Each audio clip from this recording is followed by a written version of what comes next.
Good evening. Bonsoir. On behalf of the Jesuits of Canada, Au it nom is des my Jésuites du pleasure to Canada, c'est introduce mon to you tonight plaisir de vous and welcome présenter Father David ce Collins. soir le Père David Welcome to our Collins. webinar, The Jesuits Bienvenue à in the notre United States, webinaire, a Les concise Jésuites aux history, États-Unis, concisely.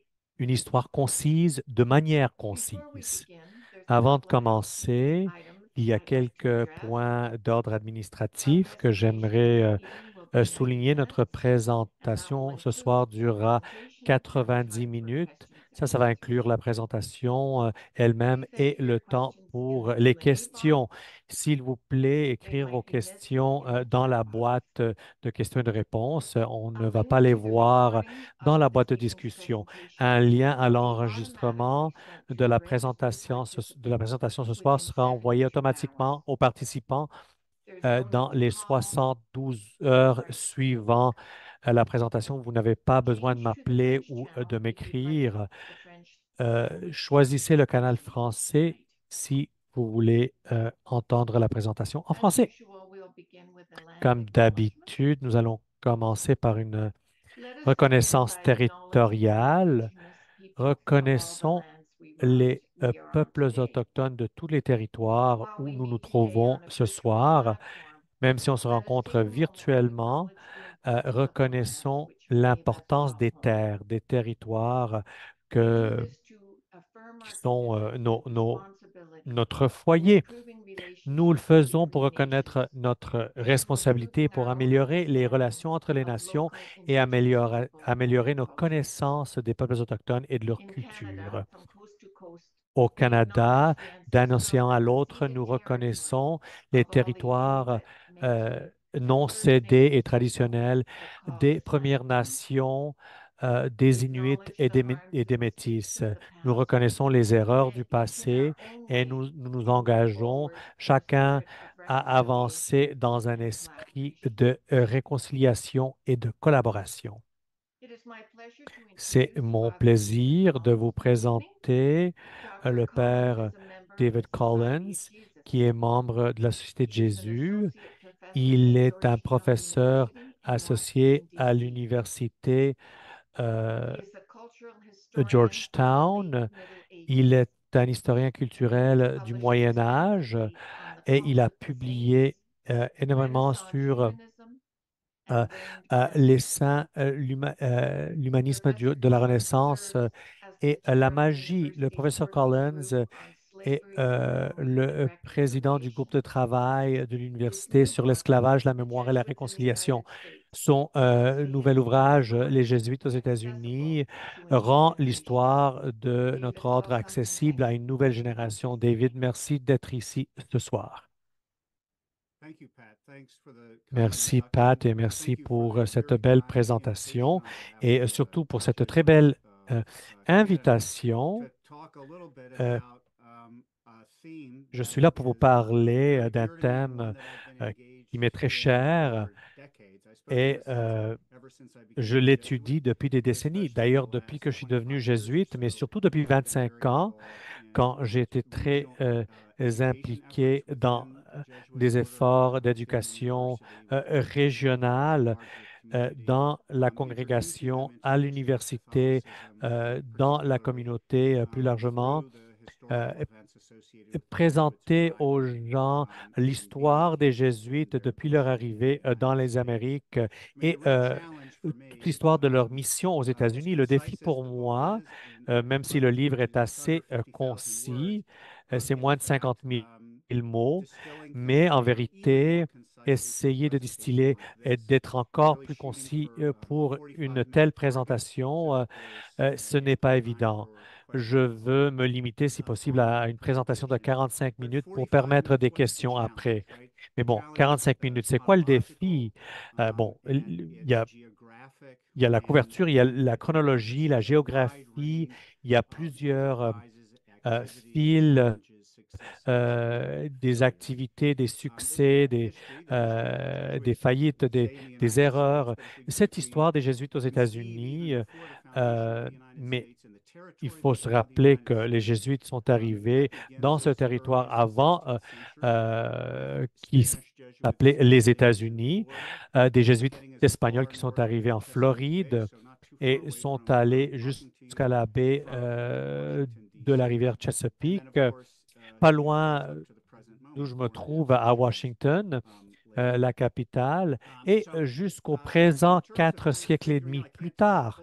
Donc, en ce qui concerne, bon, je ne peux pas raconter toute cette histoire-là, mais est-ce qu'il y a une façon pour moi, de façon emblématique et thématique, vous introduire, vous présenter des événements dans ces 4 siècles et demi où on couvre tous ces siècles, on parle de l'étendue géographique des Jésuites dans les États-Unis à l'époque coloniale.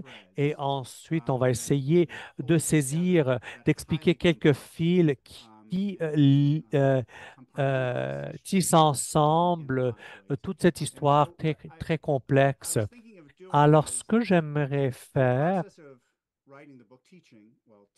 dans le processus de la rédaction du livre et dans mon enseignement, il y a eu plusieurs choses qui m'ont surpris, qui m'ont frappé dans mes recherches quand j'essayais d'arriver à quelques points concis pour les étudiants, pour les groupes de pèlerinage à certains sites aux États-Unis. Il y avait quelques points récurrents, quelques thèmes qui m'ont frappé, qui m'ont peut-être surpris aussi. Et je les connaissais, mais je ne me rendais pas compte jusqu'à quel point ces idées-là étaient très larges, étaient très importantes pour l'histoire des Jésuites. Euh, Au présent et historiquement, c'est très frappant de voir comment, depuis 4 siècles et demi, ces questions, ces enjeux-là ont été importants. Donc, voilà, encore une fois, la chronologie, la géographie, cette continuité, c'est-à-dire les fils. Donc, j'ai 3 cas que j'aimerais vous présenter ce soir. Les Jésuites euh, aux États-Unis et leur relation à la question de la liberté religieuse. Les Jésuites en tant que réfugiés, pour résumer, c'est de se pencher sur les Jésuites, surtout au 19e siècle, qui ne sont pas tout simplement des migrants. C'est vrai qu'ils migrent avec les populations européennes partout sur le continent, mais ils sont aussi chassés de leur pays d'origine en Europe et les États-Unis donc devient un paradis, un refuge et c'est là qu'ils vont amorcer leur travail en tant que réfugiés. Et le troisième thème que j'aimerais aborder, ce sont les réfugiés dans leur engagement pour la justice et les enjeux de justice sociale. Alors, pour commencer, j'aimerais vous amener à un salon. Où se trouve ce salon-là? C'est dans la maison rurale de James Madison, qui était le 4e président des États-Unis. Avant cela, il a été un grand homme d'État qui a participé au mouvement pour l'indépendance aux États-Unis dans les années 1770-80. Il est souvent vu comme le père de la Constitution américaine. Il a participé à la rédaction de cette Constitution dans les années 1780 et en particulier, il était très intéressé par les questions des droits de la personne, des droits de l'homme qu'on les appelait et surtout le charte des droits aux États-Unis, incluant la pratique libre de la religion, le droit à l'assemblée, le droit à l'expression libre, entre autres. Et sa maison, que vous voyez à l'écran, est dans la Virginie rurale, pas très loin de Montpellier, pardon, de Monticello, qui est la maison très connue, très fameuse de Jefferson. Les deux étaient des collaborateurs. Et dans cette maison, dans le salon de la résidence de Madison, il y a un salon. Et ce salon se trouve près de la porte d'entrée. Et on utilisait ce salon pour recevoir les gens qui venaient visiter Madison parce que c'était une personnalité très célèbre. Et donc, on invitait les invités dans le salon. Et dans n'importe quel salon de cette époque-là, d'une maison, d'une personne aisée, était décorés pour inspirer la conversation, pour provoquer un débat, une discussion, des œuvres d'art, des objets, des fossiles, voilà, des objets qui ont été découverts, des artefacts qui ont été découverts par les Européens en arrivant sur la côte est des Amériques. Et ici, on voit une buste. Et je me souviens la première fois que je suis allé à la maison et j'ai vu cette sculpture-là, cet après-là, qui porte bien sûr son habit clérical. Et, euh, et je me demandais pourquoi cette image-là. C'est John Carroll, en fait. Et John Carroll est une figure du 18e siècle, d'une famille catholique très importante dans la colonie du Maryland, qui est devenu un jésuite au 18e siècle. Il était en Europe pendant la suppression. Il travaillait en Europe pendant la suppression de 1783, quand les Jésuites ont cessé d'exister comme congrégation religieuse.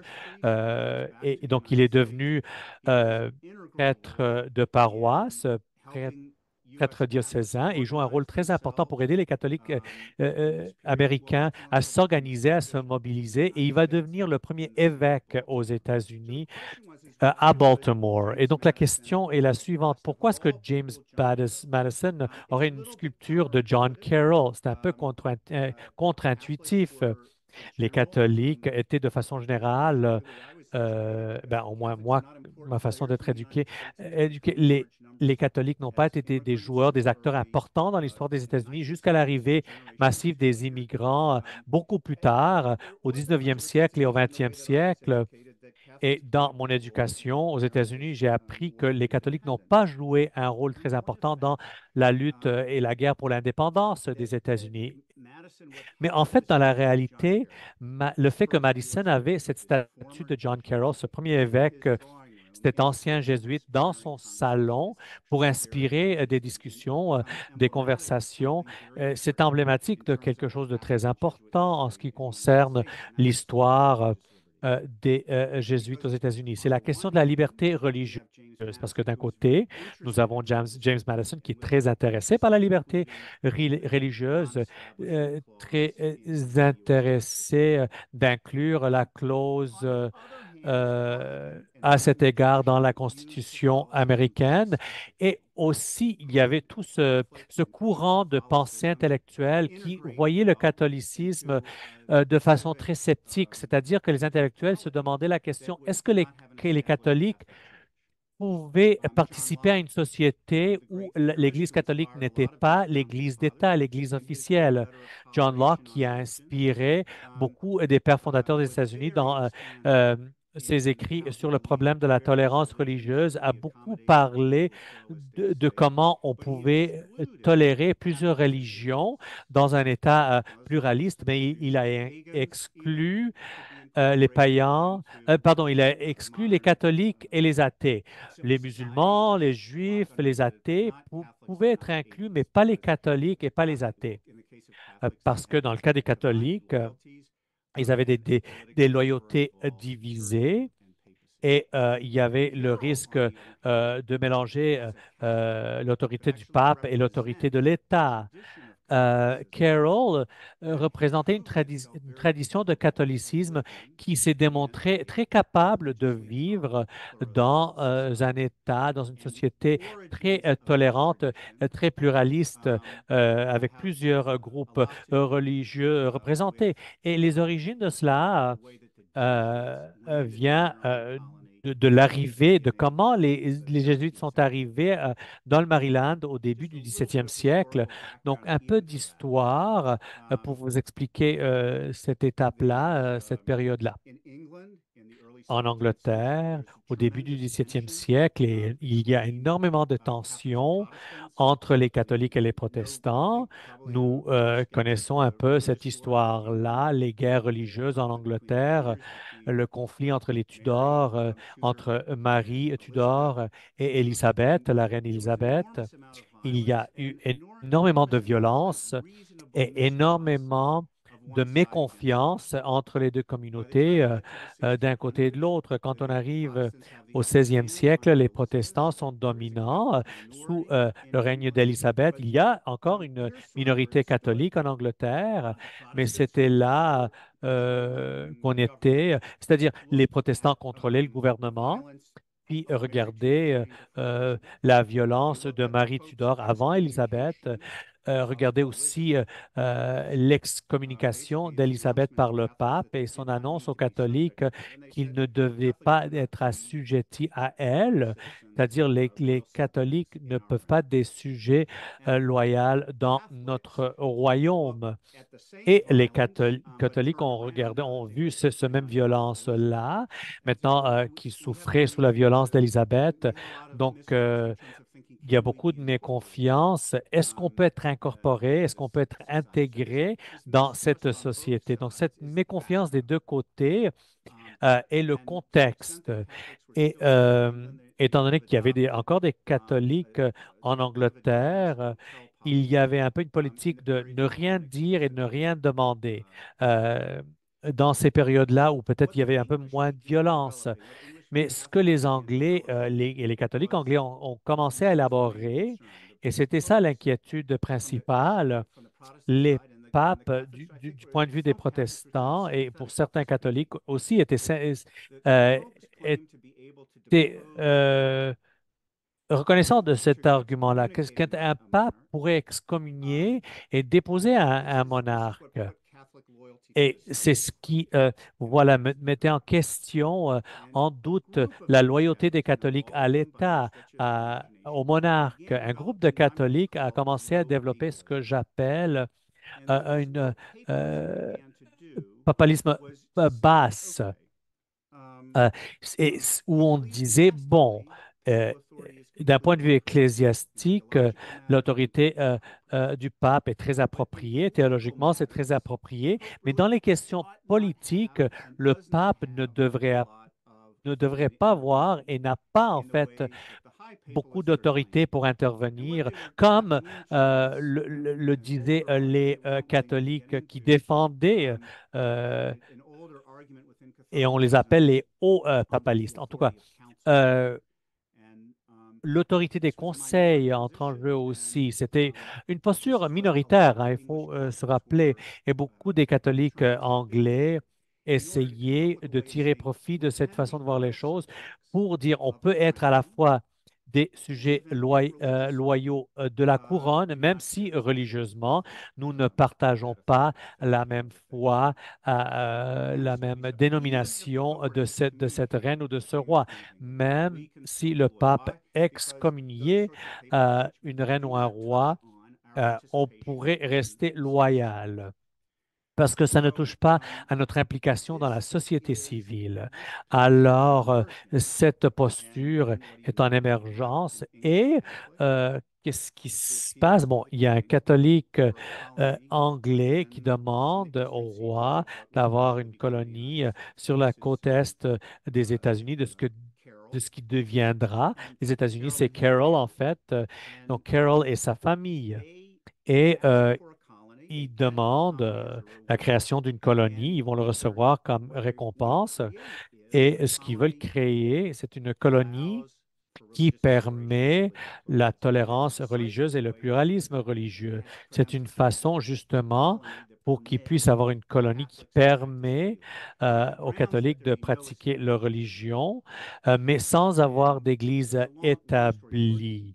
Alors, pour résumer, Carole réussit et la colonie qu'ils vont fonder, c'est ce qu'on appelle aujourd'hui l'État de Maryland. À l'époque, la colonie de Maryland, au milieu de la côte est des États-Unis. Il a commencé son premier essai était à Terre-Neuve et il a passé un an dans la péninsule de l'Avalon à Terre-Neuve et il a décidé en fait que le climat n'était pas très accueillant. Ils avaient besoin d'un lieu plus accueillant, plus vers le sud, où on pouvait mieux vivre comme la Virginie.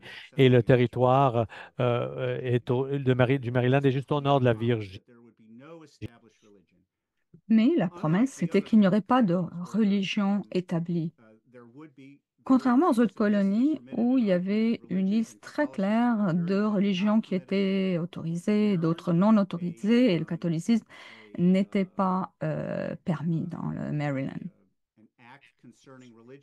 Et ou plutôt, au Maryland, il y avait une loi concernant la religion qui décidait quelles étaient les croyances religieuses qui étaient acceptables et celles qui ne l'étaient pas. Maintenant, Calvert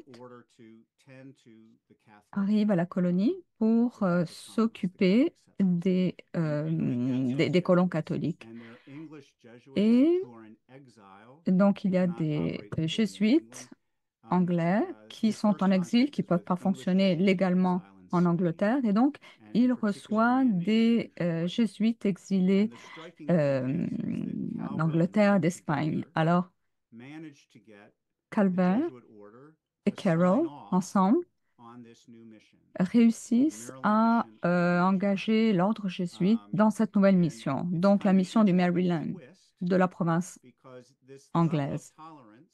Et c'est intéressant parce que ce niveau de tolérance que Calvert endossait, et c'était vraiment la condition au départ pour obtenir cette colonie, et ce papalisme était en fait quelque chose qui avait été déjà rejeté par Rome. Et malgré tout, pour faire un compromis, cette mission est acceptée par l'ordre jésuite qui a accepté d'envoyer des jésuites dans la colonie du Maryland en groupe de 2 ou 3 pour s'occuper de la population catholique. Maintenant, les jésuites sont beaucoup plus intéressés à créer des liens avec les populations autochtones. Et pour Calvert, il ne voulait pas nécessairement que l'on sache que les prêtres catholiques venaient pour évangéliser les peuples autochtones. Alors, parce qu'il avait peur ensuite de perdre la colonie. Donc, il n'y avait pas trop d'activités d'engagement de la part des jésuites vis-à-vis des populations autochtones au départ. Maintenant,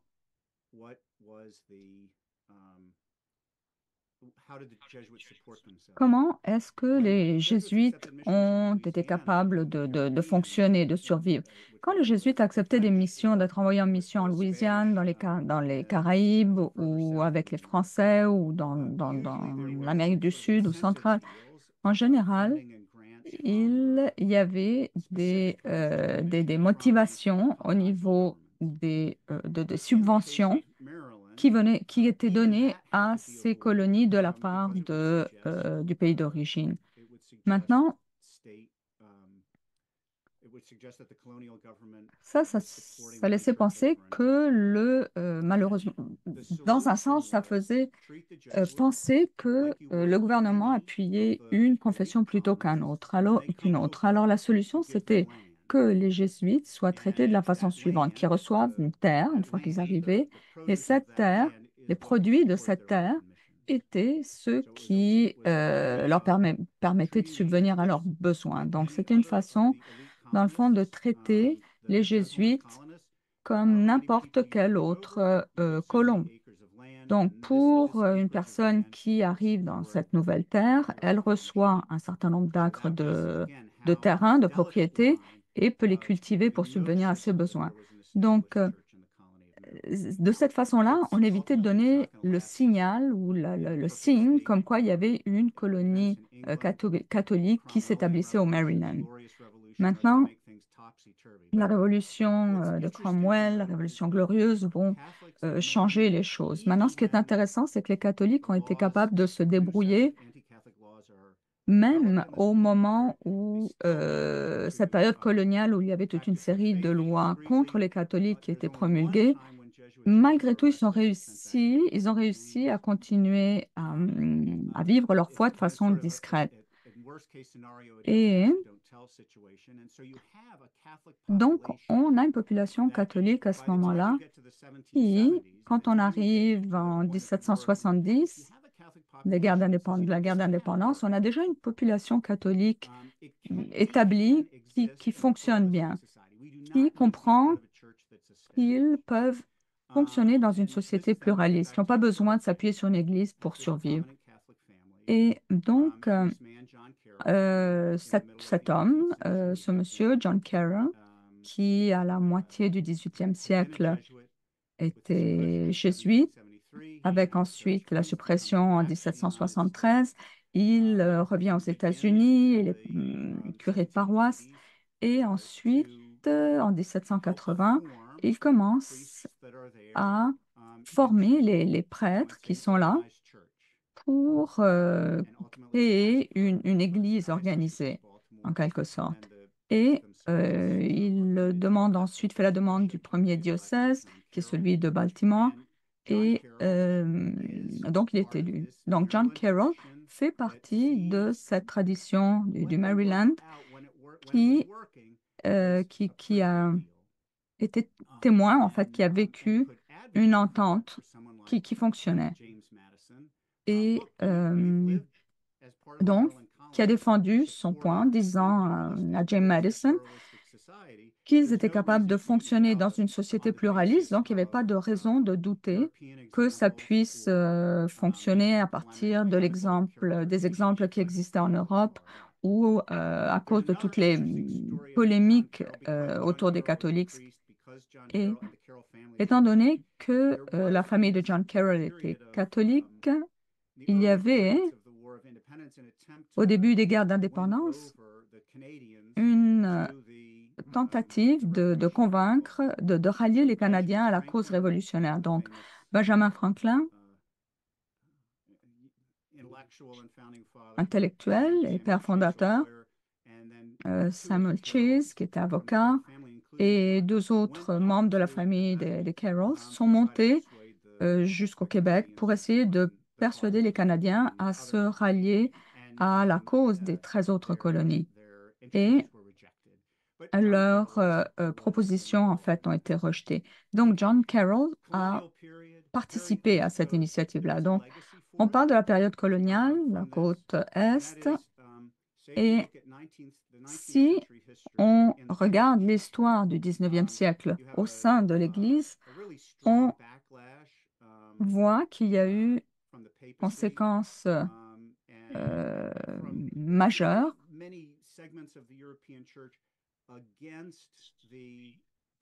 liées à la position européenne, de l'Église européenne qui se positionnait contre la démocratisation, libéralisation, tous ces mouvements qui est inspiré de la Révolution française, donc qui ressortaient de la Révolution française. Et donc, on avait un très fort antilibéralisme papal à l'époque. Et donc, ça s'étendait aux citoyens en principe. Donc, par exemple, la liberté de la presse était un des enjeux. Alors, la papauté rejetait tout cela au cours du 19e siècle. Et en partie aussi parce que tous ces régimes libéraux coïncidaient avec quand même une attitude hostile vis-à-vis du catholicisme. Alors tout ça, ça se reflète pas tant que ça dans les activités des jésuites aux États-Unis. Les écoles qui existent visent à bâtir, créer produire en fait des citoyens patriotiques qui sont loyaux à la Constitution, qui respectent la Charte des droits, qui respectent la liberté de religion, la liberté de presse, de rassemblement, et qui adhèrent à la Constitution. Alors, les jésuites étaient relativement condescendants par rapport aux non-catholiques.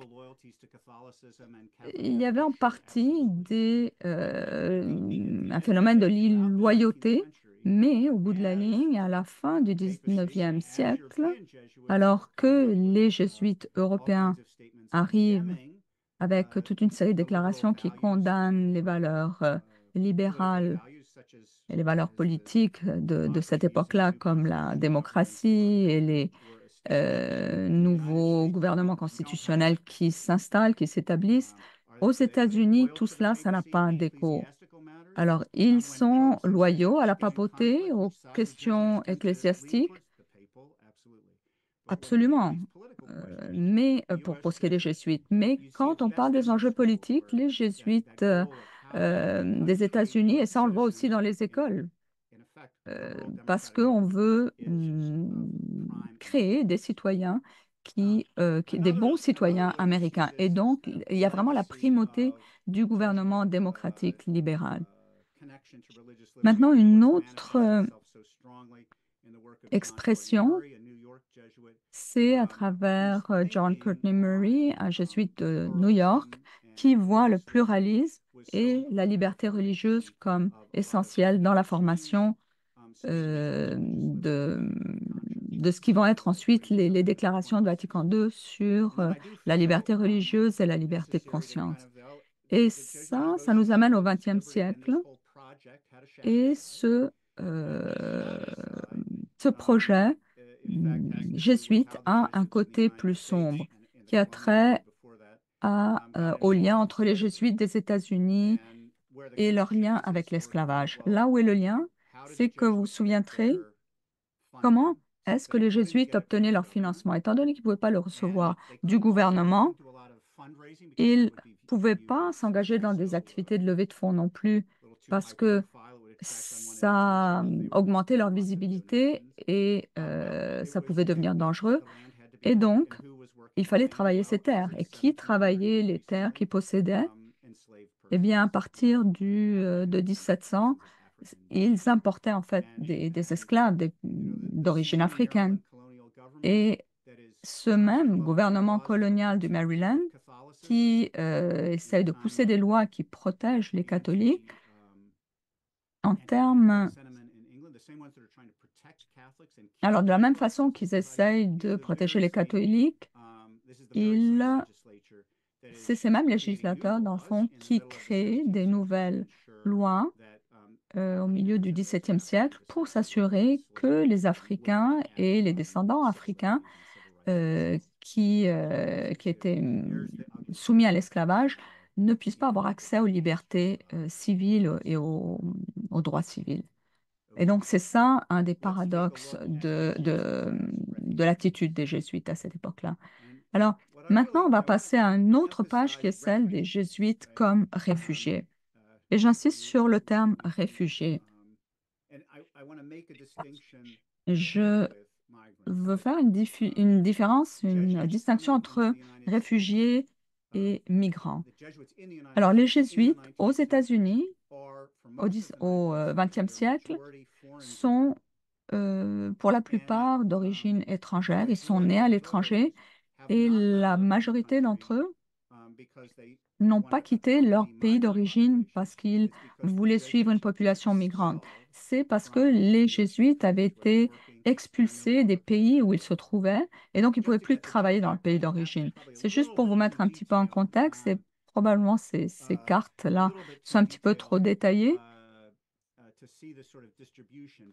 En fait, c'est trop petit pour pouvoir voir la distribution des jésuites. Mais si on regarde les chiffres en bas de la page, ça vous donne une idée. Donc, 244 sur 1400, 244 jésuitres allemands sur les 1400 jésuites qui en Allemagne sont aux États-Unis. Et 317 des jésuites de Turin, par exemple, sur les 500 et quelques jésuites de Turin, se retrouvent aux États-Unis. Alors, c'est pour vous donner une idée du fait que beaucoup des jésuites qui se retrouvent aux États-Unis sont d'origine européenne et ils sont là parce qu'ils ont été expulsés par leur pays. C'est la seule raison pour laquelle ils se retrouvent aux États-Unis. Et on parle des Allemands, des Napolitains, des Turinois et des Allemands. Et donc, que les jésuites ont été, en fait, l'ordre jésuite a été supprimé en 1773. Et pourquoi? Parce qu'il y avait des tensions avec les régimes absolutistes. Et on parle d'Espagne, Portugal, France, qui mettent de la pression sur la papauté. Et il Il y a des jésuites qui continuent à être présents en Russie sous la protection de l'impératrice Catherine. Et progressivement, à partir de 1904, la papauté essaie de voir si on peut rétablir la société. Et donc, en fait, non, on parle du début 1800.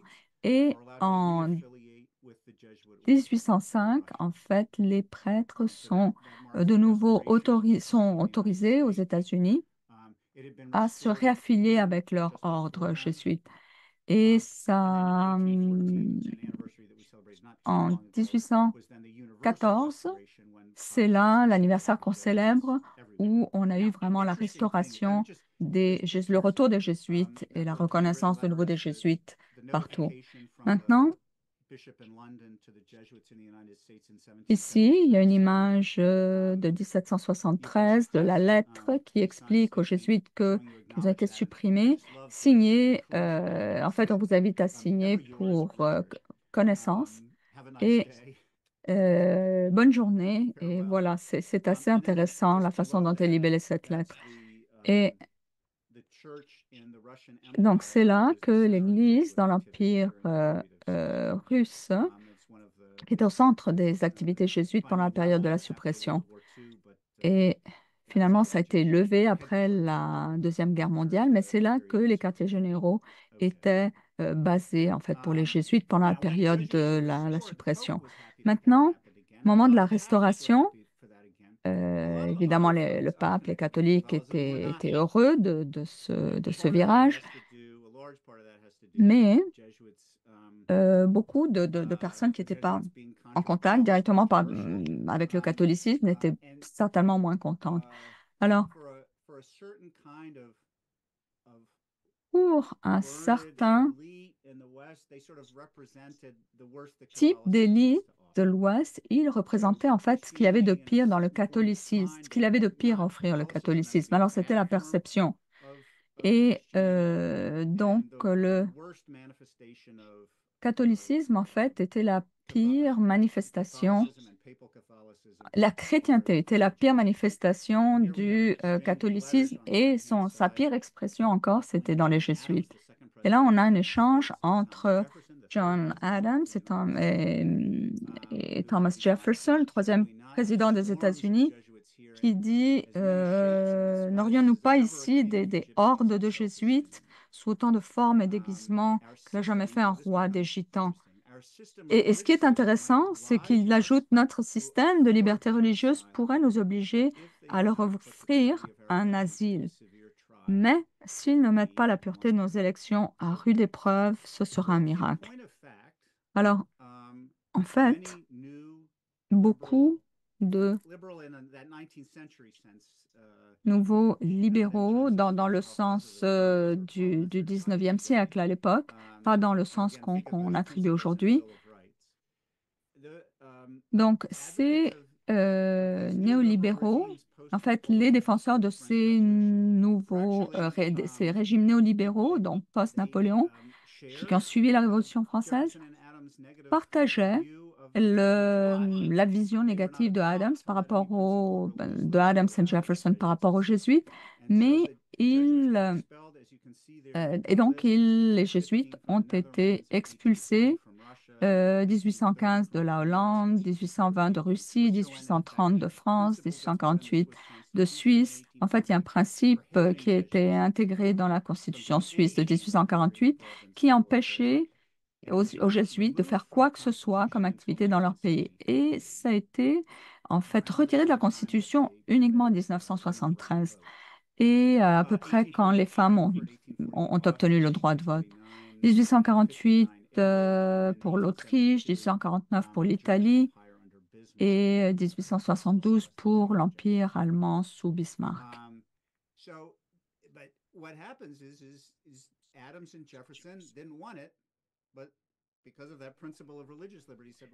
Donc, Adams et Jefferson ne voulaient pas les accueillir, mais À cause de ce principe-là, de la tolérance religieuse, ils sont un peu obligés. Donc, les noviciats débordent de recrues de vocation, mais ils ne peuvent plus être dans leur pays d'origine. Je vais vous donner quelques exemples. Dans ce 19e siècle, où il y a ces jésuites réfugiés, euh, ces jésuites vont avoir un impact énorme aux États-Unis. Pierre-Jean de Smet, le Belge, qui, vous savez, les Pays-Bas, c'est un des premiers endroits où les jésuites ont été expulsés. Un groupe de jeunes hommes qui voulaient devenir jésuites sont venus aux États-Unis, se sont retrouvés à Saint-Louis, à Saint-Louis. Et des groupes de jésuites belges ont permis cet établissement des jésuites à Saint-Louis. Pierre-Jean de Smet est parmi eux et c'est un homme qui va devenir un des grands explorateurs des prairies et des plaines du nord-ouest et de la côte ouest des États-Unis et a rencontré beaucoup euh, les Premières Nations, les premiers peuples et a participé aux négociations dans les guerres dites entre les Américains et les Indiens. Bon, donc il a fait beaucoup de recrutement de personnel, de ressources humaines. Il a fait beaucoup de levées de fonds. Il va persuader les Italiens de venir s'établir dans les Rocheuses, dans les États de Washington, Montana, l'Oregon et même en Californie, dans la région de San Francisco. Notre exemple de réfugié jésuite, c'est Eugen Boichel, un séminariste allemand de Paderborn en Allemagne qui a décidé qu'il voulait devenir jésuite. Les jésuites allemands avaient un noviciat en exil en Hollande, dans les Pays-Bas. Qu'est-ce qu'ils vont faire, ces jésuites allemands? Ils étaient en train de recruter des centaines d'hommes, mais ces hommes-là ne pouvaient pas, voilà, exercer en Allemagne. Donc, ils sont allés aux États-Unis, au Brésil, en Inde. C'est là qu'ils vont travailler parce que jusqu'en 1818, ils n'ont pas le droit de travailler euh, et d'être actifs dans l'Empire allemand. Boyhol va passer beaucoup de temps à travailler avec les premiers peuples. Il y a des missions jésuites sur les réserves indiennes de Rosebud et de Pinewood. C'est un photographe très doué. Il a, comme vous voyez à l'écran, pris énormément de photos de la vie traditionnelle des Autochtones, et cette vie qui disparaissait peu à peu, surtout euh, plus on s'approche à la Deuxième Guerre mondiale. Et donc, c'est une histoire très intéressante. C'est quelqu'un qui a énormément enregistré les langues Dakota. J'aimerais passer un peu plus de temps sur le cas de Jean Baptiste, ou des fois on l'appelle Johann Baptiste, ou des fois c'est juste John Baptiste. En tout cas, pourquoi j'aimerais passer un peu plus de temps sur ce monsieur-là? Ben, vous allez le voir. C'est un jésuite suisse qui a fait son noviciat à Fribourg, en Suisse. Il a été ordonné à Fribourg. C'est là qu'il avait grandi. Et dans les années 1840, il y a une guerre civile en Suisse. C'est une guerre civile entre les cantons catholiques et les cantons protestants de la Suisse. Et la résolution de cette guerre, en fait, requiert que les catholiques, en fait, doivent donner, doivent céder quelque chose. Et ce qu'ils vont céder, c'est la présence jésuite. Bon, les cantons protestants veulent absolument pas avoir les jésuites en Suisse et pour négocier une fin à cette guerre et pour mettre en place une nouvelle constitution, les catholiques ont décidé de se mettre d'accord parce que, bon, le catholicisme, c'est le pire forme de christianisme et les jésuites, c'est les pires des catholiques. Donc, si on peut convaincre les catholiques de faire partir les jésuites, tant mieux. Alors, voilà, les jésuites ont dû quitter la Suisse, entre autres Jean Baptiste s'en va en France. Il se réfugie en France et ensuite est envoyé aux États-Unis. Il se cache, il dit, je ne voulais pas être missionnaire, je ne voulais pas aller au Nouveau Monde. Et là, soudainement, il se trouve à New York en 1848 et on l'envoie tout de suite dans le Maine pour travailler avec la nation de Penobscot, les Autochtones, et avec des catholiques canadiens et irlandais qui se trouvent dans l'État du Maine. Il y a une histoire, une anecdote très célèbre. Il fait du plaidoyer, le défense d'intérêt des jeunes catholiques qui vont à l'école catholique. Il veut qu'ils puissent utiliser pas la Bible King James, mais la traduction catholique.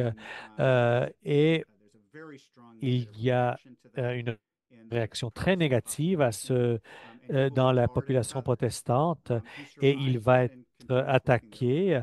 Il survit à cette attaque-là. Il va devenir le premier supérieur du Collège de Boston. À l'époque où le collège n'était pas ouvert aux laïcs, c'était à Scholastica pour les jésuites en formation. Et voici où pour cette présentation de ce soir, Babs devient le premier supérieur de la mission Canada-New York en 1869. Et jusqu'à ce point-là, il y avait en fait la province française, la province parisienne de jésuites qui gérait deux missions qui étaient adjacentes, la mission canadienne et la mission du New York. Euh, pour des raisons de ressources humaines, il y avait un seul supérieur, mais les Français n'étaient plus capables de soutenir cette mission, étaient moins intéressés, voulaient s'en aller. Et donc, avec le départ des Français, ce que fait l'Ordre des Jésuites, il décide de combiner les deux missions dans une seule mission, c'est la mission Canada-New York. Et faisons de cette mission une mission indépendante, pas dépendante de la mission française. Babs très, est parfait pour ce poste-là parce qu'il est familier avec les États-Unis.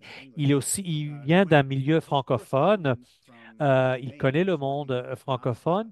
Au Maine, où il travaille avec la nation de Penobscot, il décide qu'il doit apprendre la langue autochtone de Penobscot. Donc, il apprend la langue autochtone. Il parle mieux que l'anglais et il écrit à son provincial en français. On le voit dans la carte, la lettre à l'écran. Vous le voyez. Donc, on comprend que c'est un milieu très international, un sentiment d'appartenance, mais en même temps de ne pas appartenir. Ils font partie d'une province américaine, mais en même temps, il y a un certain internationalisme. Et on ne peut pas vraiment les catégoriser comme telle chose ou telle autre chose. Bon, pour raccourcir, dans 10 ans, la mission Canada-New York est divisée en deux. Et quand ça se fait, la mission de New York va faire partie de la province Maryland-New York. C'est à peu près la même géographie que la province actuelle USA Est. Donc, ça va du Maine aux Carolines du Nord et Carolines du Sud. Pas la Géorgie, presque. En tout cas, c'est presque la même géographie. Et la moitié canadienne de cette mission-là devient une mission de la province anglaise et deviendra sa propre province en 1907, je crois. En tout cas, c'était Babs qui était le premier supérieur de cette mission indépendante. Et donc, c'est lui qui a jeté les bases pour, voilà, il a préparé l'ordre, la congrégation pour la réalité euh, d'une frontière internationale, une province dans deux pays, des rivalités, de la compétition avec les Jésuites à Montréal, à Québec et aussi à New York. Et après 10 ans, c'est pour ça qu'on prend cette décision-là de séparer la province en deux et que les Américains soient vraiment indépendants. Et il va mourir à Baltimore en 1887. Alors, le legs, l'héritage, euh, il y a beaucoup de choses qu'on pourrait dire. Ces réfugiés du 19e siècle, il y a plusieurs choses qu'on pourrait dire pour résumer. C'est vraiment les briques et le mortier du catholicisme romain. C'est la construction. On bâtit, on bâtit, on bâtit. Que ce soit des paroisses, des écoles, euh, n'importe quelle institution, euh, ils voulaient tout bâtir dans le concret. Et l'autre chose qui se développe beaucoup dans cette période-là, c'est l'engagement des Jésuites euh, avec les populations autochtones. Le système des réserves aux États-Unis, comme nous le connaissons aujourd'hui, émerge dans les années 1880.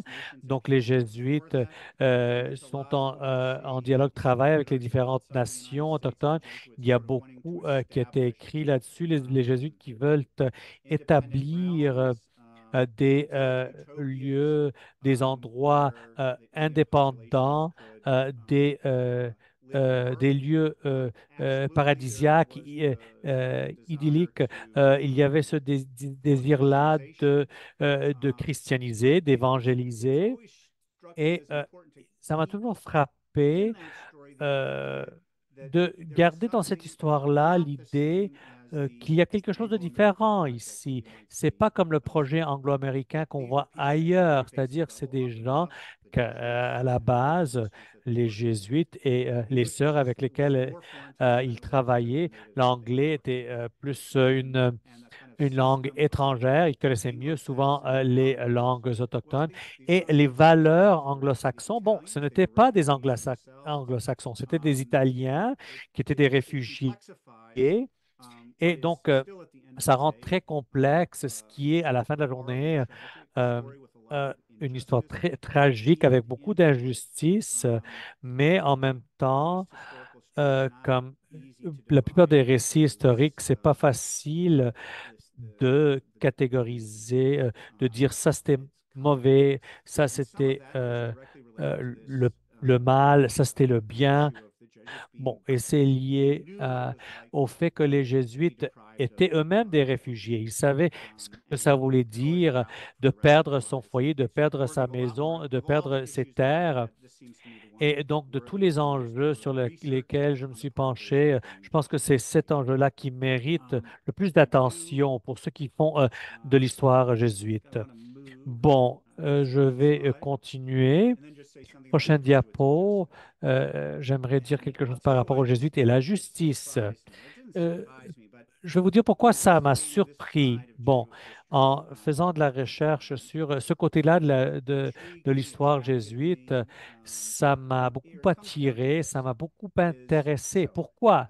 Bon, parce que comme jésuite, bon, je suis entré dans la société à la fin des années 80, 1980, et il y a, bon, depuis aussi, il y a souvent une façon de catégoriser l'histoire des Jésuites et les questions de justice que finalement, dans les années 60, les Jésuites se sont intéressés à la justice sociale.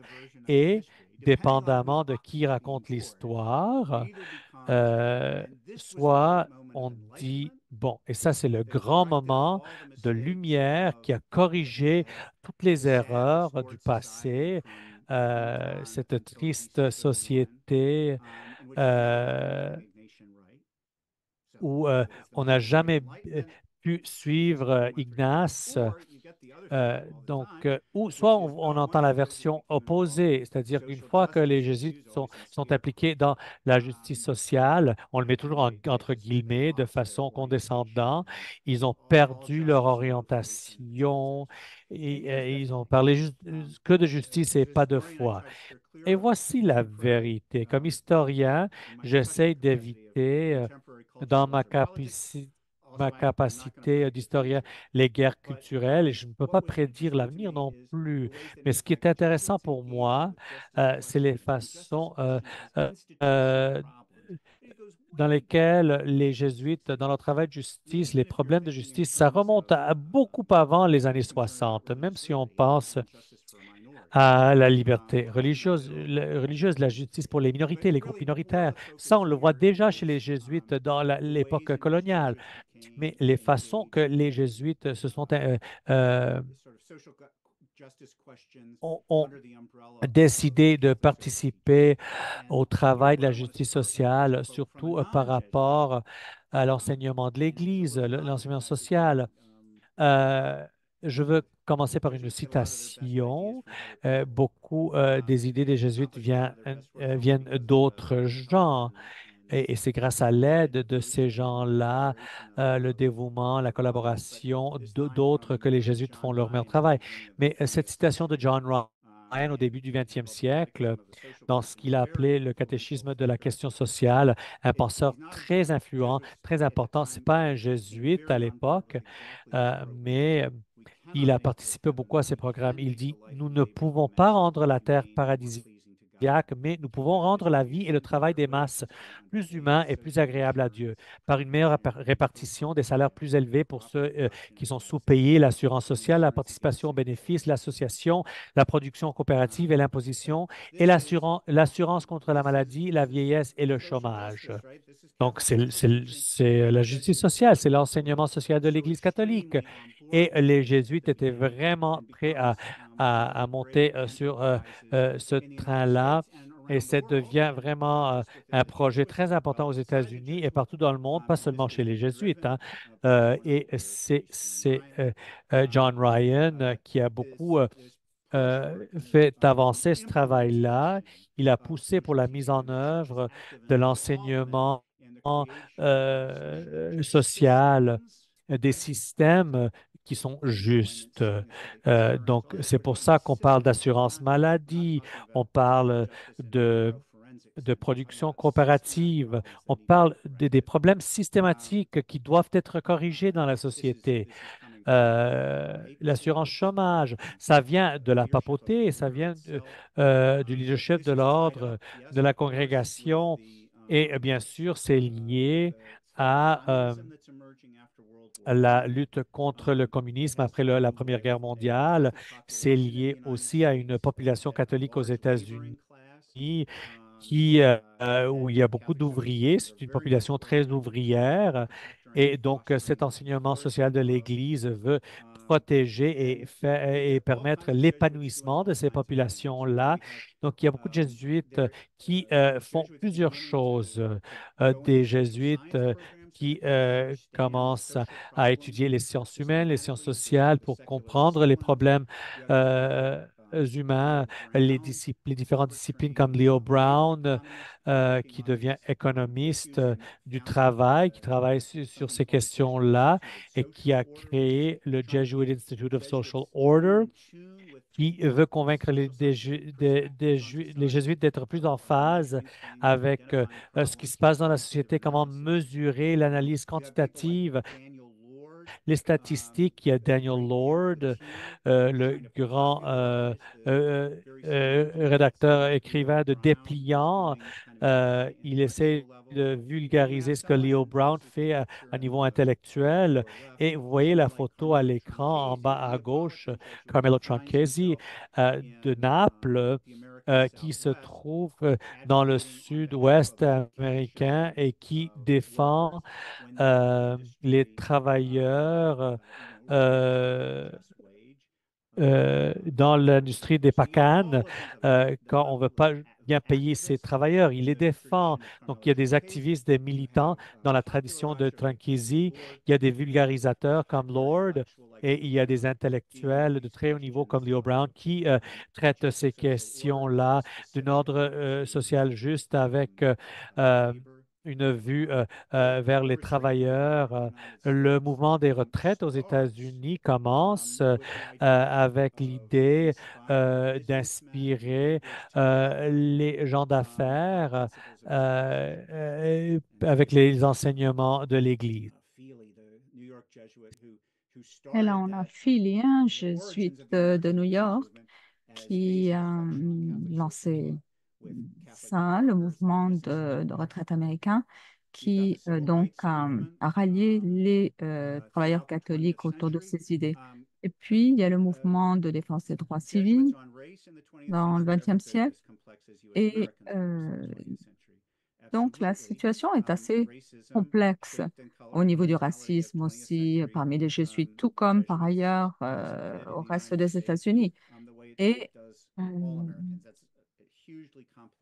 donc, c'est un enjeu qui est très complexe au sein des jésuites aussi. Mais ce que l'on constate au XXe siècle, c'est qu'il y a un courant de jésuites qui œuvrent pour la défense des droits civils, pour l'égalité, pour la défense des droits des Américains noirs.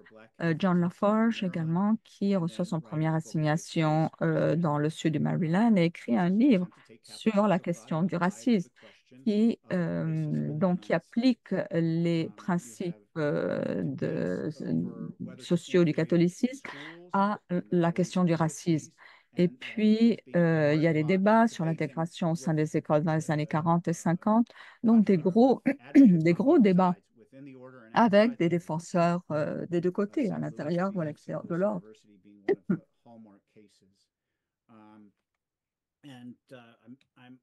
Avec notamment l'université de Saint-Louis, qui est un des lieux où les débats sont les plus enflammés. Et puis, il y a les enjeux de justice pendant le XXe siècle. Et donc, par rapport à la situation en Amérique centrale, les jésuites américains se sont engagés non pas à cause de la population, de grande population migrante ou de présence de réfugiés qui traversent le Rio Grande, mais c'est parce qu'ils cherchent une vie meilleure, mais c'était parce que les jésuites nord-américains et les jésuites latino-américains se rencontraient autour des études théologiques et donc ils partageaient leur position par rapport aux injustices qu'ils constataient dans les différents régimes et au sein de l'Église même en Amérique centrale. Et puis, il y a évidemment tous les assassinats de l'archevêque Romero, Rutelio Grande et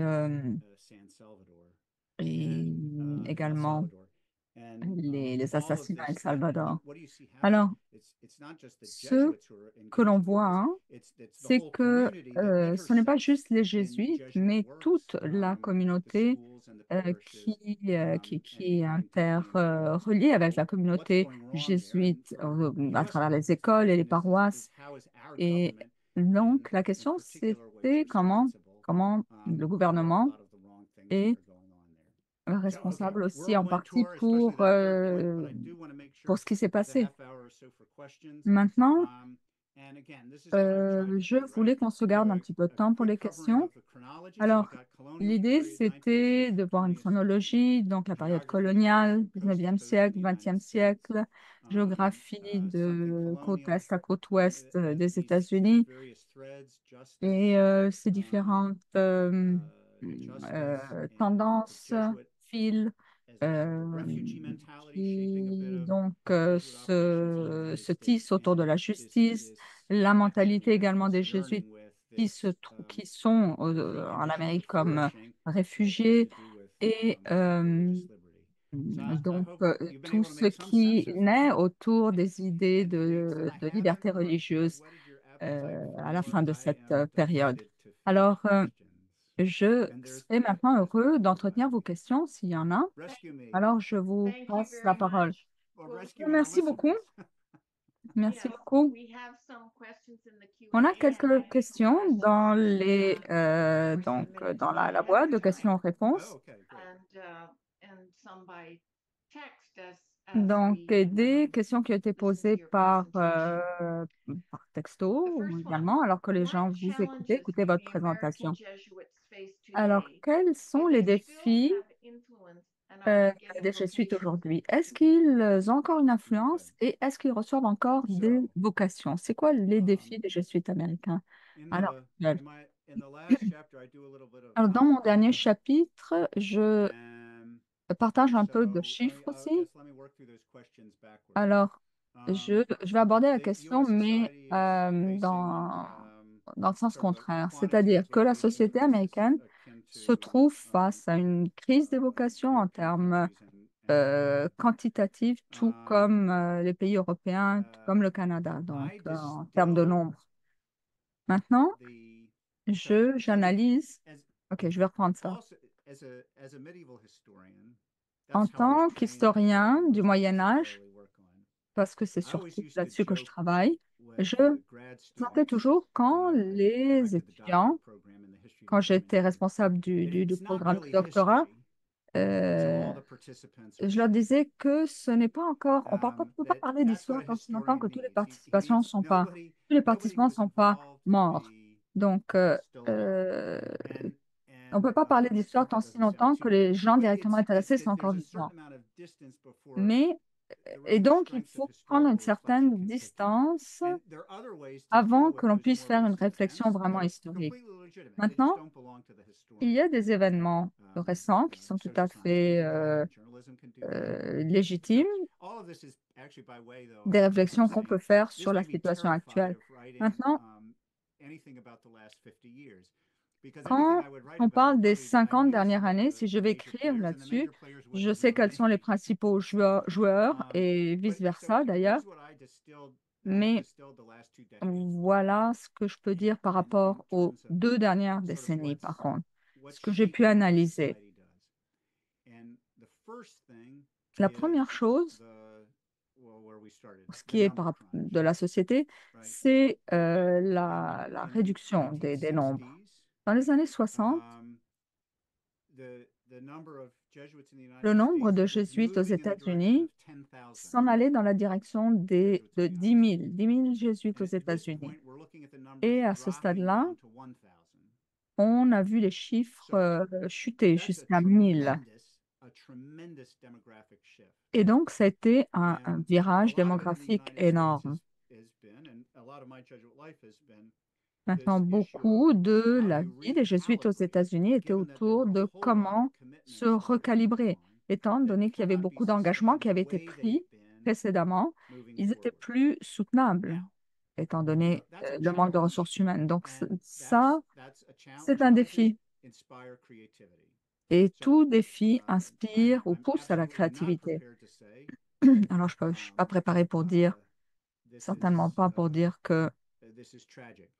c'est Jesuits tend to work, tragique. I would say, as a historian, Les very well with jésuites Plan B. tendent à And développer this would be a très case where bien, if you très kind of look facilement at des what plans the B. Jesuits were thinking in Donc, si 1950 on and revient 2000, à la they're pensée pivoting to take des into account this jésuites en demographic shift. 1950 et en l'an The 2000, second thing, ils se sont ajustés à and ce changement I would say démographique. for Et myself, again, entering deuxième the 80s, chose, where the entering numbers were small to begin with, étant donné que je suis rentrée dans les années was 80, à l'époque, il y avait déjà une réduction du nombre d'entrées chez les jésuites.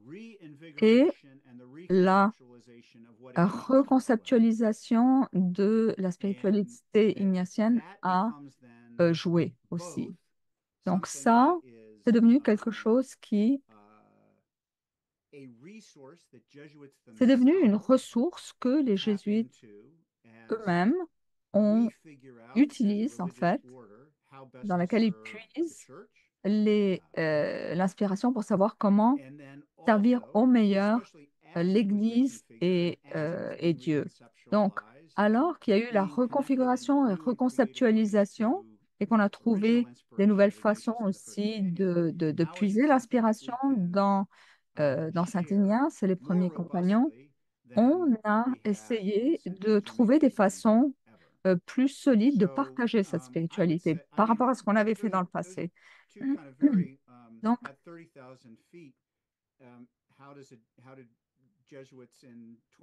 ça vous donne une idée simplement pour vous donner une idée de comment les jésuites et comment nous, aux États-Unis, on pose le regard sur ce que l'on fait, ce que l'on peut encore réaliser et comment on puise aussi dans notre histoire, notre tradition, notre spiritualité euh, pour avancer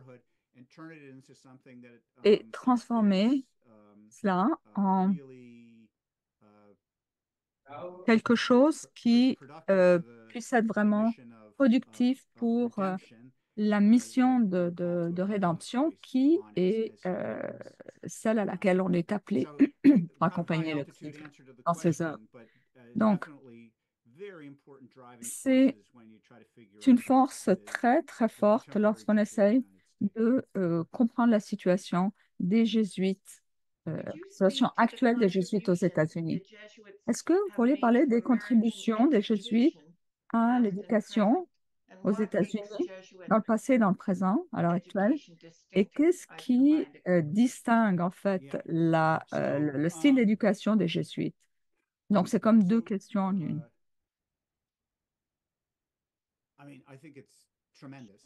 Alors, je pense que c'est un apport immense d'abord en termes quantitatifs et qualitatifs. On peut parler d'une immense influence. C'est probablement le domaine dans lequel les jésuites américains ont été le plus influents tout au long du 19e et du 20e siècle. Et alors que, et bon, il y a beaucoup d'autres ordres religieux qui y ont contribué, bien sûr. Et c'est une très belle façon de voir comment les jésuites ont pu collaborer, ont appris à collaborer avec d'autres forces ecclésiastiques, peut-être même plus souvent qu'on penserait ou qu'on admet même. Et Georgetown n'a pas été fondé par les jésuites, mais ça a été fondé par l'évêque local et le clergé local, et ensuite c'était remis aux jésuites. L'université de Saint-Louis, même chose. Et Xavier, à Cincinnati, même chose. Mais ce qui est intéressant, c'est que au 19e siècle, la population catholique est en expansion, en mouvement, et les évêques se posent la question, de quoi on a besoin pour fonder une église qui soit robuste, solide? On a besoin bien sûr de paroisses et donc de curés, de prêtres. On a besoin d'ordres religieux, de différentes spiritualités et on a besoin aussi d'éducation. Et donc, quand on parle de l'éducation au niveau du collège, qui, qui au 19e siècle est ce qui correspond un petit peu à l'éducation secondaire, donc de 14 à 18 ans, on va avoir différents types d'écoles. Parce que pas tous les jeunes, les étudiants, euh, fonctionnent de la même façon, peuvent être formés de la même façon. Et donc, il faut un mélange d'écoles jésuites et autres. Et c'est intéressant parce qu'on disait aux jésuites, juste à côté de la cathédrale, on va dire aux jésuites, bon, ben, on va vous donner une terre, là, vous pourrez faire une école, bâtir une école. Et donc, on va donc fonder comme un centre apostolique avec l'église, l'école, le collège, etc. Et donc, c'est comme ça que l'on se regroupe. Et,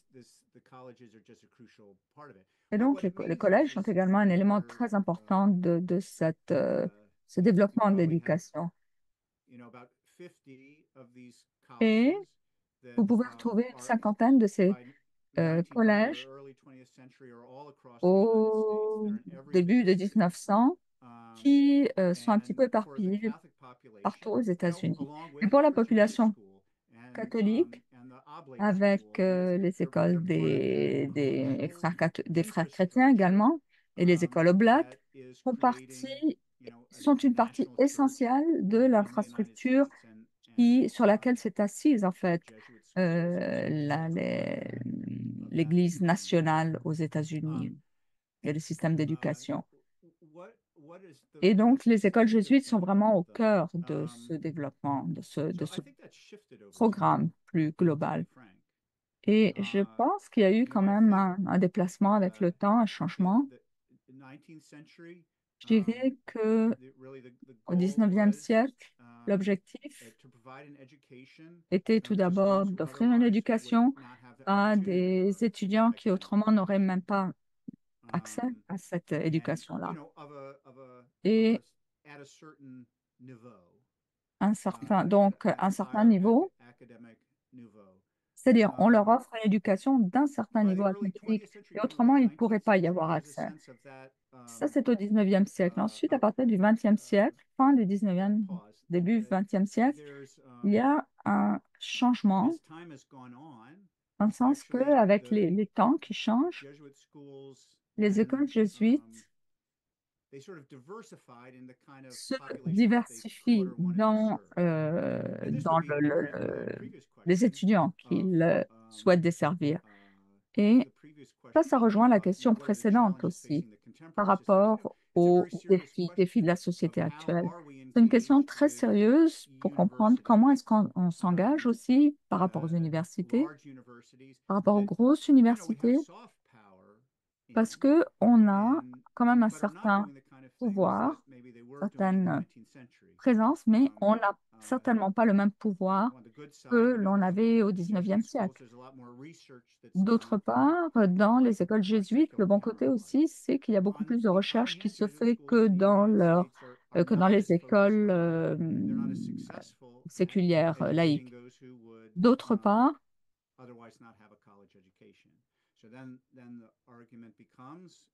l'argument, c'est de dire que on s'arrime, en fait, on se rapproche de la population sur laquelle on souhaite avoir une influence en créant des écoles ou des centres d'éducation plus avancés. Et au cœur de l'intention de l'éducation jésuite, il n'y a pas simplement l'excellence en éducation, mais une éducation qui est orientée vers le bien commun. Et du moins, je parle à partir de mon expérience ici, quand on en parle, c'est que tout d'abord, on veut que l'université, que les disciplines qui sont enseignées soient excellentes, mais on ne veut pas atteindre cet objectif simplement pour être excellent. En fait, ce que l'on souhaite, c'est de desservir la société au sens large, donc œuvrer pour le bien commun. Et on peut faire le lien avec l'objectif des premières écoles jésuites qui souhaitaient atteindre les mêmes objectifs. Et il y a plus d'énergie qui est investie dans nos écoles euh, dans ce sens-là, hein, plutôt que dans l'intention de vouloir se distinguer en tant qu'éducation jésuite. Maintenant, dans l'esprit que l'histoire ne se répète pas nécessairement, mais parfois il y a des rimes qui se produisent. Est-ce qu'il y a des leçons à tirer de l'histoire des Jésuites au Canada? C'est-à-dire des liens entre l'histoire des Jésuites au Canada et celle des Jésuites aux États-Unis. Et je pense pas juste à la lumière, et je dis pas, je pose pas la question juste à la lumière de la situation actuelle des élections aux États-Unis. Alors, je me sens peut-être moins à l'aise de faire un retour sur tout ce qui a trait aux 50 dernières années. je suis plus à l'aise à revenir dans le passé, avant les dernières 50 années.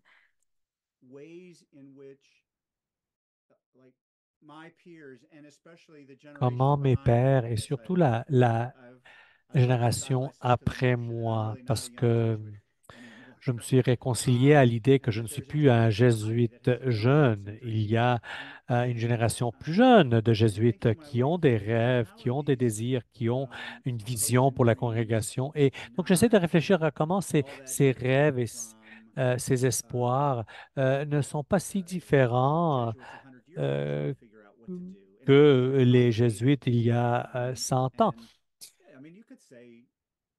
De façon peut-être un peu complexe, je ne pense pas que les États-Unis est unique. On a un moment assez dysfonctionnel. Maintenant, on est dans un moment assez dysfonctionnel.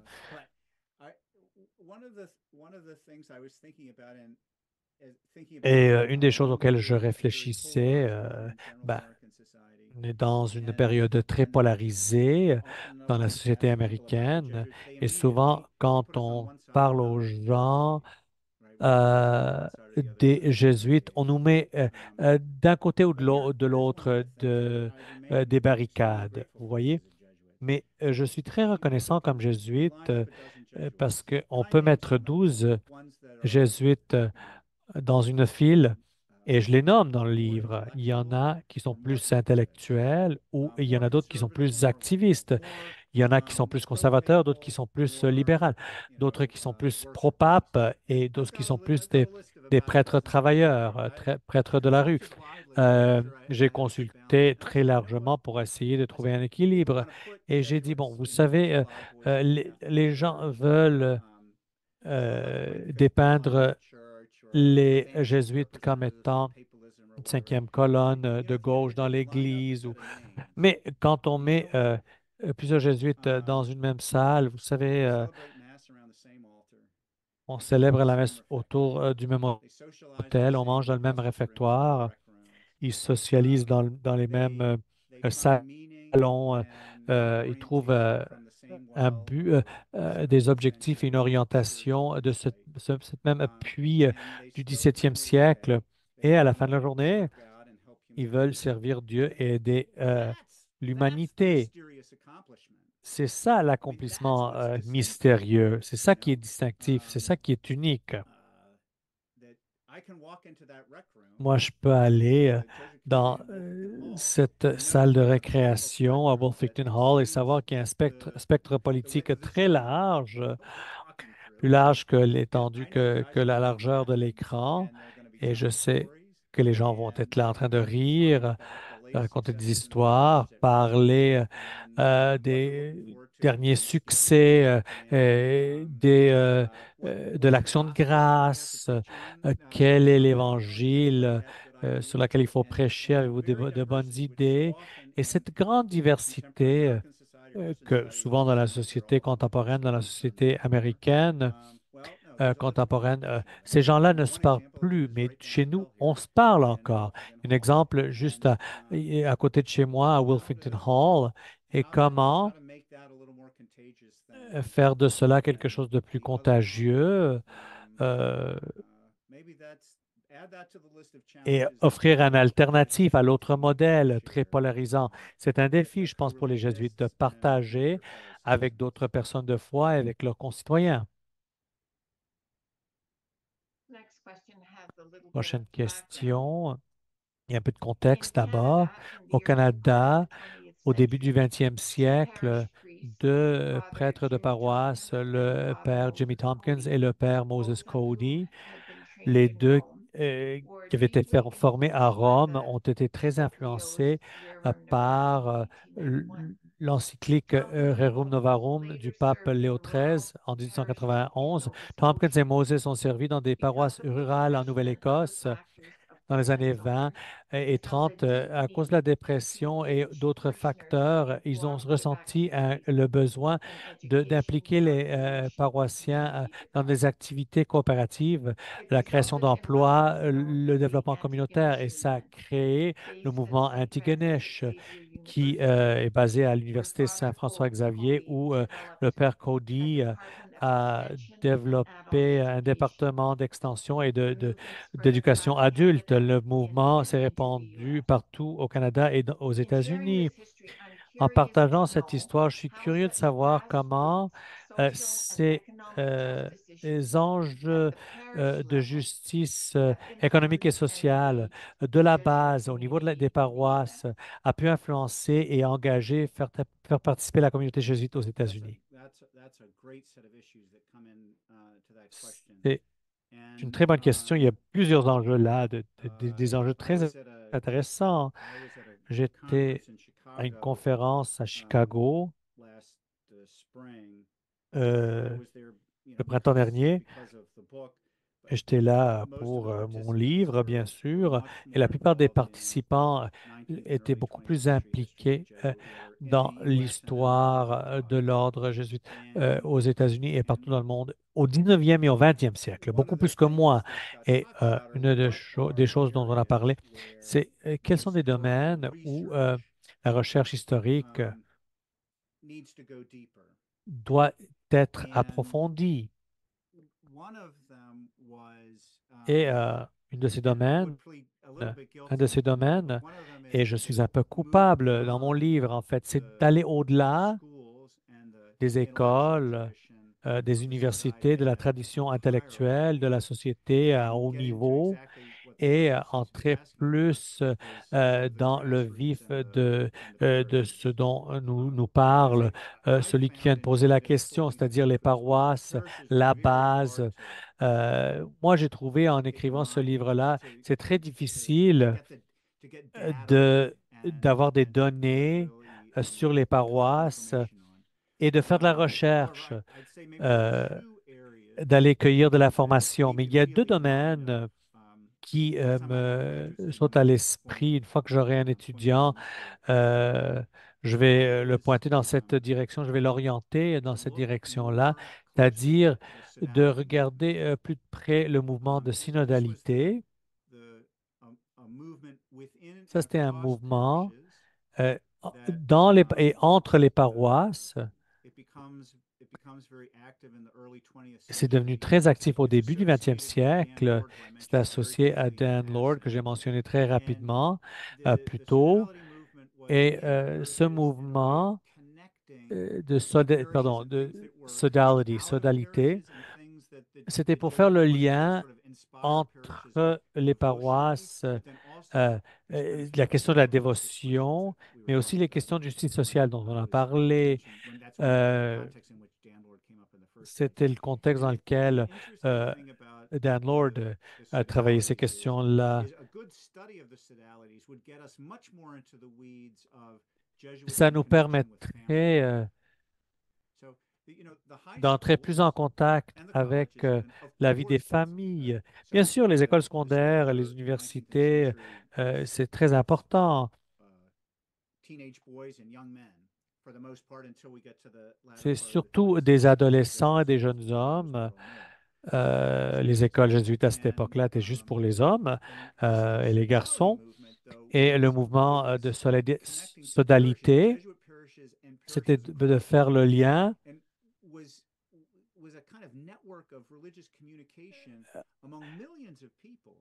En fait, ces confréries étaient une façon de créer un mouvement. C'était un mouvement jeunesse. Euh, Mieux étudier tout cela, ça pourrait permettre, voilà, de répondre à la question qu'on vient de me poser. Et comment ces besoins exprimés à cette époque-là, comment est-ce que les Jésuites ont trouvé des réponses? Comment est-ce qu'ils ont répondu, réagi?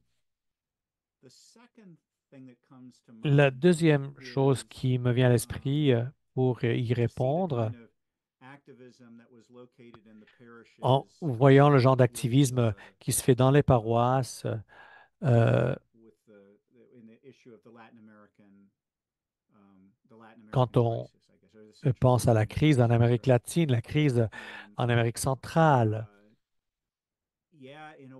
Oui, d'une certaine façon, les Jésuites faisaient des liens qui autrement n'était pas très clair, n'était pas très évident dans un monde euh, de débat catholique. Mais une fois que ces questions-là étaient soulevées, l'activisme, le militantisme dans les paroisses, dans les écoles, euh, euh, ça a été fait depuis la base, d'en bas vers le haut.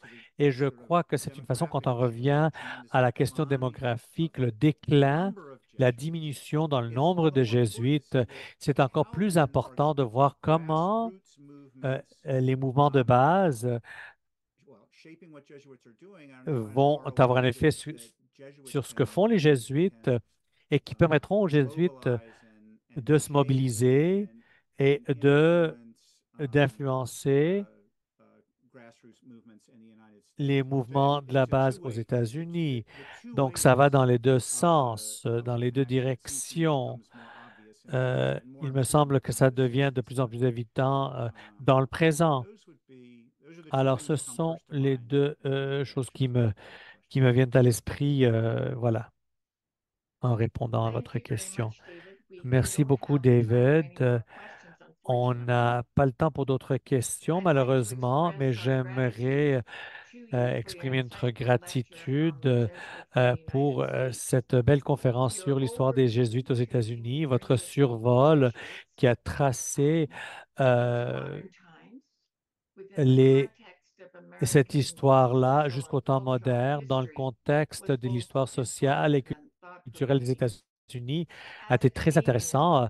Comme Canadienne, j'ai trouvé votre présentation par rapport à la pertinence de cette histoire très intrigante, comprendre l'influence des Jésuites partout en Amérique du Nord permet d'illuminer des fils culturels qui, voilà, ont un impact sur nos deux nations aujourd'hui. J'ai surtout aimé comment vous avez souligné les contributions des Jésuites à la liberté religieuse et la justice sociale, ainsi que leur rôle dans la société nord-américaine.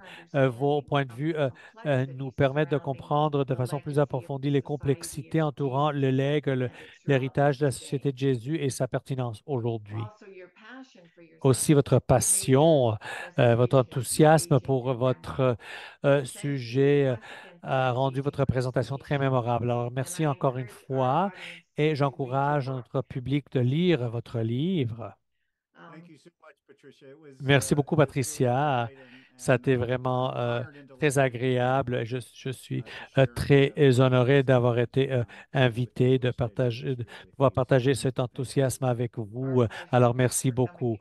Et merci d'être venu au Canada. Voilà. J'ai quelques petites choses que j'aimerais mentionner. Notre prochain webinaire sera le 31 octobre, jeudi à 19h30, quand le docteur Michael Higgins va parler de son nouveau livre, le, euh, un portrait personnel du pape François. Et en novembre, nous présentons une série avec 3 parties offert par le père David Newhouse, la relecture des narratifs de l'enfance dans la Palestine et l'Israël d'aujourd'hui. Il vit à Jérusalem, le père David, donc il sera avec nous. Et ces sessions-là se feront les lundis. D'abord, le 11 novembre, Joseph, fils de Jacob. 18 novembre, Marie, la prophétesse. Et le 25 novembre, la naissance de Jésus de Nazareth à Bethléem. Alors, j'aimerais remercier notre coordonnateur David Mann ainsi que nos interprètes Isabelle et Michael. Et finalement, merci à notre public de vous être rejoint à nous ce soir. Bonne soirée.